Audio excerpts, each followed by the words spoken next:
Hey everyone, I'm Miss Maria from the Mount Airy branch of Carroll County Public Library. And today I'm going to show you how to make a really easy The Nightmare Before Christmas wreath. So whether or not you're a fan of Tim Burton's The Nightmare Before Christmas, I just have a couple quick facts about the movie. It was released in 1993, which was quite some time ago. That was when I was not too much older than some of you are right now. Yeah, and the movie is still very beloved.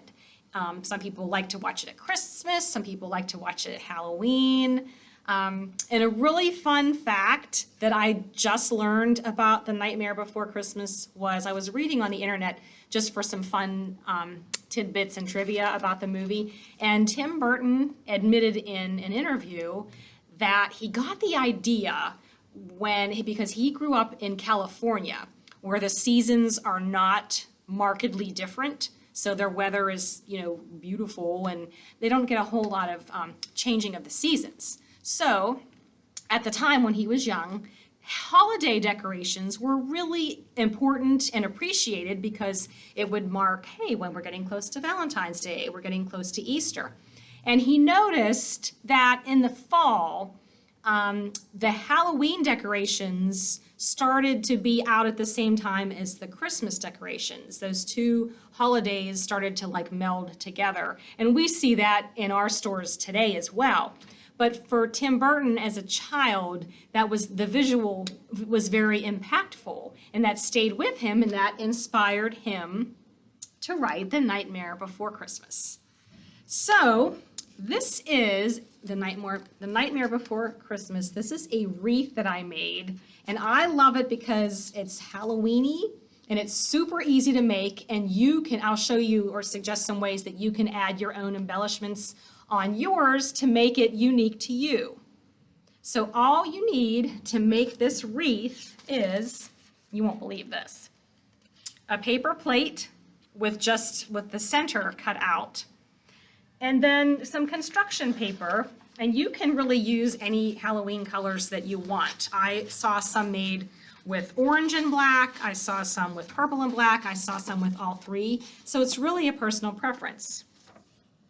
And your first step will be to cut the colors that you choose. Cut 1-inch strips this way, not the long way, but the shorter way. Just cut these colors in 1-inch strips. And then you're going to fold them. You're going to fold them in half around your paper plate and glue them so that the bend will be here and it kind of meets up here at the middle. Now, most of the wreaths I saw did have this. It kind of makes it more fancy. You could leave yours plain, or you could cut a V into your strips. And then I just alternated black and purple. But like I said, you can use black and orange, all three, or black and purple like mine, because they all look really Halloweenish, and I think that's really cool. The next thing you're going to need I just used one to make your Jack Skellington face. So I just use a circle of white construction paper and then a black Sharpie and just draw freehand. I've also seen some of these wreaths made with several where they maybe did not have it in the center, but they may have had one here looking angry, one here looking silly, with maybe 3 different Jack Skellington faces.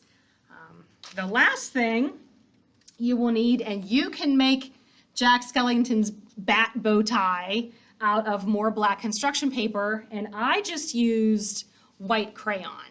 I've also seen them with white paint, so it's really super duper up to you. But really, once you have your strips attached and cut and attached, and then you can just attach, he has a little neck there in behind the wreath, and then his face, and then his bat bow tie. So besides embellishing it differently with other faces, I've also seen where you can get stickers or glitter, Halloween or bones or however, and just go around the wreath. If you want, you can maybe make the bow tie a little bit different, however you want to make it more you. And then really, once you get everything glued and put together, it is ready to hang, friends. And this is super cool. You could hang it in your room. You could hang it anywhere in your house, but enjoy your Jack Skellington wreath. So I hope that you enjoyed our DIY today for learning how to make a Nightmare Before Christmas wreath. And if you decide to make one sometime when you come in, bring yours in. I would love to see your unique twist on yours. So happy Halloween, everyone. I'll see you next time.